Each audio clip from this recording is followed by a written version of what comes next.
ಪಿಂಚಣಿದಾರರಿಗೆ shocking ಸುದ್ದಿ ಅಂತಾನೆ ಹೇಳಬಹುದು. ಸುಮಾರು 23 ಲಕ್ಷಕ್ಕಿಂತ ಹೆಚ್ಚಿನ ಪಿಂಚಣಿದಾರರನ್ನ ಈ ಯೋಜನೆಯಿಂದ ಹೊರಗಿಡಲಾಗ್ತಾ ಇದೆ. ಇನ್ನು ಆ ಸಂಖ್ಯೆ ಹೆಚ್ಚಳ ಆಗುವಂತಹ ಸಾಧ್ಯತೆಯೂ ಕೂಡ ಇದೆ. ಹೌದು, ಡಿ.ಕೆ. ಶಿವಕುಮಾರ್ ಅವರು ಸಿಎಂ ಆದ ಬಳಿಕ ಪ್ರತಿಯೊಂದು ಯೋಜನೆಗಳಲ್ಲಿ ಪರಿಷ್ಕರಣೆಯನ್ನ ಪ್ರಾರಂಭಿಸಿದ್ದಾರೆ. ಇನ್ ಕೆಲವೊಂದಿಷ್ಟು ಯೋಜನೆಗಳಲ್ಲಿ ಯಾರು ಅರ್ಹತೆಯನ್ನ ಹೊಂದಿದ್ದಾರೆ ಅವರೆಲ್ಲರಿಗೂ ಕೂಡ ಒಳ್ಳೆಯ ರೀತಿಯಲ್ಲಿ ಲಾಭ ಸಿಗುವ ಹಾಗೆ ಮಾಡಿಕೊಡ್ತಿದ್ದಾರೆ. ಇಲ್ಲಿ ಪರಿಷ್ಕರಣೆ ಪ್ರಾರಂಭ ಮಾಡಿರೋದು ಕೂಡ ಅದಕ್ಕೆ, ಯಾರು ಅರ್ಹತೆಯನ್ನ ಹೊಂದಿರ್ತಾರೆ ಸೊ ಅವರಿಗೆ ಮಾತ್ರ ದುಡ್ಡು ಹೋಗಬೇಕು. ಅನರ್ಹತೆ ಹೊಂದಿರತಕ್ಕಂಥವರು ಆ ಒಂದು ಶ್ರೀಮಂತರಿರ್ತಾರೆ ಆದ್ರೂ ಸಹಿತ ಇಂತಹ ಯೋಜನೆಗಳ ಲಾಭವನ್ನ ಪಡ್ಕೊಳ್ತಕ್ಕಂಥವರು ಅಂತವರಿಗೆಲ್ಲರಿಗೂ ಕೂಡ ಈ ಒಂದು ಪಿಂಚಣಿ ಯೋಜನೆಯನ್ನ ನಿಲ್ಲಿಸ್ತಾ ಇದ್ದಾರೆ. ಸೊ ಹಾಗಾದ್ರೆ ಫೇಕ್ ಡಾಕ್ಯುಮೆಂಟ್ಸ್ ಗಳಿಂದ ಅರ್ಜಿ ಸಲ್ಲಿಸಿದವರು ಒಂದು ಕಡೆ ಆದ್ರೆ, ಇನ್ನು ಕೆಲವೊಂದಿಷ್ಟು ರೂಲ್ಸ್ ಗಳ ಆಧಾರದ ಮೇಲೆ ಅವರೆಲ್ಲರನ್ನು ಕೂಡ ತೆಗೆದಾಕ್ತಾ ಇದ್ದಾರೆ. ಉದಾಹರಣೆಗೆ ಮೃತಪಟ್ಟವರು ಕೂಡ ಇಲ್ಲಿ ಬಂದ್ರು. ಹಾಗಾದ್ರೆ ಇಂಥವರನ್ನ ತೆಗೆದಾಕ್ತಾ ಇದ್ದಾರೆ. ನೀವು ಎಲಿಜಿಬಿಲಿಟಿ ಹೊಂದಿದ್ದೀರಾ ಅಥವಾ ಇಲ್ವಾ, ನೀವು ಅರ್ಹತೆ ಹೊಂದಿದ್ದೀರಿ ಆದ್ರೂ ಸಹಿತ ನಿಮಗೆ ದುಡ್ಡು ಬರ್ತಾ ಇಲ್ಲ ಅಂದ್ರೆ ಒಂದು ಸೊಲ್ಯೂಷನ್ ಇದೆ, ಖುದ್ದಾಗಿ ಸರ್ಕಾರವೇ ಕೊಟ್ಟಿರ್ತಕ್ಕಂಥದ್ದು. ಆ ಒಂದು ಕೆಲಸ ಮಾಡಿದ್ರೆ ಸಾಕು, ಮತ್ತೆ ನಿಮಗೆ ರಿಪೀಟ್ ಆಗಿ ಪಿಂಚಣಿ ಜಮಾ ಆಗ್ಲಿಕ್ಕೆ ಪ್ರಾರಂಭವಾಗುತ್ತೆ. ಹಿರಿಯರು, ಅಂಗವಿಕಲರು, ವಿಧವಾ ಮಹಿಳೆಯರು, ಸೊ ಪ್ರತಿಯೊಬ್ಬರು ಕೂಡ ಈ ವಿಷಯವನ್ನ ತಿಳ್ಕೊಳ್ಳೇಬೇಕು. ಯಾಕಂದ್ರೆ ಎಲ್ಲರನ್ನು ಕೂಡ ತೆಗೆದಾಕ್ತಾ ಇದ್ದಾರೆ. ಇಲ್ಲಿ ಬರೀ ಹಿರಿಯರಿಗೆ ವೆರಿಫಿಕೇಶನ್ ಮಾಡ್ತಾ ಇಲ್ಲ ಅಥವಾ ಅಂಗವಿಕಲರಿಗೆ ವೆರಿಫಿಕೇಶನ್ ಮಾಡ್ತಾ ಇಲ್ಲ, 3 ಕ್ಯಾಟಗರಿದವರಿಗೆ ಇಲ್ಲಿ ವೆರಿಫಿಕೇಶನ್ ಮಾಡ್ತಕ್ಕಂಥದ್ದು. ಹಾಗಾದ್ರೆ ವಿಡಿಯೋನ ಆದಷ್ಟು ಕೊನೆವರೆಗೂ ವಾಚ್ ಮಾಡಿ. ಚಾನಲ್ಗೆ ಯಾರು ಸಬ್ಸ್ಕ್ರೈಬ್ ಮಾಡಿಲ್ಲ ಬೇಗನೆ ಸಬ್ಸ್ಕ್ರೈಬ್ ಮಾಡ್ಕೊಳ್ಳಿ. ಸ್ನೇಹಿತರೆ, ಈ ಪಿಂಚಣಿ ಯೋಜನೆಯಲ್ಲಿ ಬಹುದಿನದಿಂದ ಪಿಂಚಣಿ ಹೆಚ್ಚಳ ಆಗಬೇಕಂತನೂ ಕೂಡ ಕಾಯ್ತಾ ಇದ್ರಿ. ಆ ಪಿಂಚಣಿ ಹೆಚ್ಚಳ ಆಗೋಕ್ಕಿಂತ ಮುಂಚೆ ಪರಿಷ್ಕರಣೆ ಆಗೋದಂತೂ ನಿಜ. ಸೊ ಯಾರು ಅರ್ಹತೆ ಹೊಂದಿರ್ತಾರೆ ಅವ್ರಿಗೆ ಮಾತ್ರ ಪಿಂಚಣಿ ಹೆಚ್ಚಳ ಆಗಬೇಕಾಗತ್ತೆ. ಸೊ ಹಾಗಾದ್ರೆ ಬನ್ನಿ, ಯಾರ್ಯಾರಿಗೆ ಪಿಂಚಣಿ ಯೋಜನೆಯಿಂದ ಹೊರ ಹಾಕ್ತಾ ಇದ್ದಾರೆ ಅಂತ ನಾವು ಗಮನಿಸ್ತಾ ಹೋಗೋದಾದ್ರೆ, ಸ್ನೇಹಿತರೆ ಇಲ್ಲಿ ಗೃಹಲಕ್ಷ್ಮಿ ರೂಲ್ಸ್ ಕೂಡ ಅನ್ವಯಿಸುತ್ತೆ. ಯಾಕಂದ್ರೆ ಗೃಹಲಕ್ಷ್ಮಿಯಲ್ಲಿನೂ ಕೂಡ ಮೃತಪಟ್ಟವರನ್ನ ಹೊರಗಾಕ್ತಾ ಇದ್ರು, ಇಲ್ಲಿ ಕೂಡ ಮೃತಪಟ್ಟವರನ್ನ ಹೊರಗಾಕ್ತಾ ಇದ್ದಾರೆ. ಹೇಗೆ ಸಿಕ್ಕಾಕೊಂಡ್ರು? ಮೊದಲು ಸಿಕ್ಕಿರೋದು ಗೃಹಲಕ್ಷ್ಮಿಯಲ್ಲ, ಪಿಂಚಣಿ ಯೋಜನೆಯಲ್ಲಿ ಮೃತಪಟ್ಟವರು ಸಿಕ್ಕಿದ್ದಾರೆ. ತದನಂತರ ನಾವು ಗೃಹಲಕ್ಷ್ಮಿಯಲ್ಲಿ ಮುಖ್ಯವಾಗಿ ಒಂದು ಪರಿಷ್ಕರಣೆ ಪ್ರಾರಂಭಿಸೋಣ, ತದನಂತರ ಈ ಪಿಂಚಣಿ ಯೋಜನೆಯಲ್ಲಿ ಪ್ರಾರಂಭಿಸೋಣ ಅಂತ ಇಲ್ಲಿ ಸರ್ಕಾರ ತೀರ್ಮಾನ ಮಾಡಿತ್ತು. ಜೊತೆಗೆ ಈಗ ಡಿ.ಕೆ. ಶಿವಕುಮಾರ್ ಅವರ ನೇತೃತ್ವದ ಸರ್ಕಾರ ಪ್ರತಿಯೊಂದು ಯೋಜನೆಗಳಲ್ಲಿ ಕೂಡ ವೆರಿಫೈ ಮಾಡ್ತಾ ಇದೆ. ಸೊ ಈಗ ಈ ಪಿಂಚಣಿ ಯೋಜನೆಯ ಸರದಿ ಅಂತ ಹೇಳಬಹುದು. ಈಗ ಮೃತಪಟ್ಟವರ ಹೆಸರಿನಲ್ಲಿ ಕುಟುಂಬಸ್ಥರು ಏನ್ ಮಾಡ್ತಾ ಇದಾರೆ, ಎ.ಟಿ.ಎಂ ಮುಖಾಂತರ ಆ ದುಡ್ಡನ್ನ ವಿಡ್ರಾಲ್ ಮಾಡ್ಕೊಳ್ಳೋದು. ಅಂದ್ರೆ ಈಗ ಬ್ಯಾಂಕ್ ಪಾಸ್ಬುಕ್ ಇದೆ ಅಂದ ಬಳಿಕ ಎ.ಟಿ.ಎಂ ಕೂಡ ಇದ್ದೇ ಇರುತ್ತೆ ಈಗಂತೂ ಸದ್ಯದಲ್ಲಿ.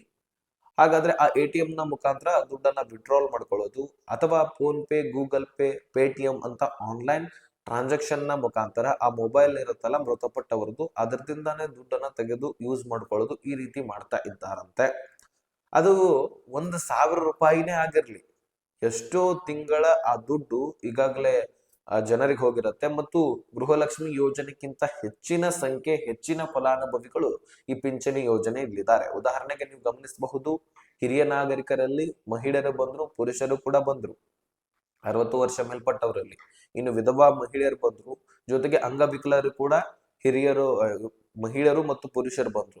ಸೊ ನೀವೇ ಗಮನಿಸಬಹುದು, ವಿಧವಾ ಮಹಿಳೆಯರು ಒಂದು ಹೆಣ್ಣು ಮಕ್ಕಳನ್ನ ಬಿಟ್ಟು ಉಳಿದವರಲ್ಲಿ ಪುರುಷರು, ಮಹಿಳೆಯರು ಇದ್ದಾರೆ. ಸೊ ಹಾಗಾಗಿ ಎಲ್ಲರೂ ನಾವು ಗಮನಿಸ್ತಾ ಹೋದ್ರೆ ಸಂಖ್ಯೆ ಹೆಚ್ಚಾಗತ್ತೆ. ರಾಜ್ಯದಲ್ಲಿ ಪಿಂಚಣಿ ಯೋಜನೆಯ ಫಲಾನುಭವಿಗಳು ಹೆಚ್ಚಾಗಿದ್ದಾರೆ. ಸೊ ಗೃಹಲಕ್ಷ್ಮಿಗಿಂತ ಹೆಚ್ಚಾಗಿದ್ದಾರೆ ಮತ್ತು ಹೆಚ್ಚಿನ ದುಡ್ಡು ಖರ್ಚು ವೆಚ್ಚ ಆಗ್ತಿರುತ್ತೆ. ಅದಕ್ಕಾಗಿ ಇಲ್ಲಿ ಗಮನ ಹರಿಸೋದು ಬೆಟರು, ಮತ್ತು ಗಮನ ಹರಿಸಲೇಬೇಕಾಗಿತ್ತು, ವೆರಿಫೈ ಮಾಡಲೇಬೇಕಾಗಿತ್ತು. ಅದಕ್ಕಾಗಿ ಸರ್ಕಾರ ಈಗ ಇದರಲ್ಲಿ ವೆರಿಫೈ ಮಾಡ್ತಾ ಲಕ್ಷಾಂತರ ಫಲಾನುಭವಿಗಳು ಮೃತಪಟ್ಟವರು ಸಿಕ್ಕಾಕೊಂಡಿದ್ದಾರೆ. ಜೊತೆಗೆ ಸ್ನೇಹಿತರ ಫೇಕ್ ಡಾಕ್ಯುಮೆಂಟ್ಸ್ ಗಳಿಂದ ಅರ್ಜಿ ಸಲ್ಲಿಸಿದಂತವರು ಕೂಡ ಇಲ್ಲಿ ಸಿಕ್ಕಿದ್ದಾರೆ. ಅಂದ್ರೆ ಶ್ರೀಮಂತರಿರ್ತಾರೆ ಆದ್ರೂ ಸಹಿತ ಪಿಂಚಣಿ ಯೋಜನೆಯ ಲಾಭವನ್ನ ಪಡ್ಕೊಳ್ತಕ್ಕಂಥವರು.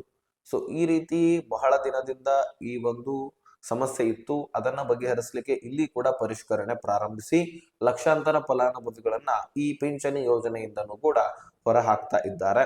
ಸೊ ಕೇವಲ ಯಾರು ಅರ್ಹತೆಯನ್ನ ಹೊಂದಿರ್ತಾರೋ ಅವರಿಗೆ ಮಾತ್ರ ದುಡ್ಡು ಜಮಾ ಆಗುವಂತದ್ದು.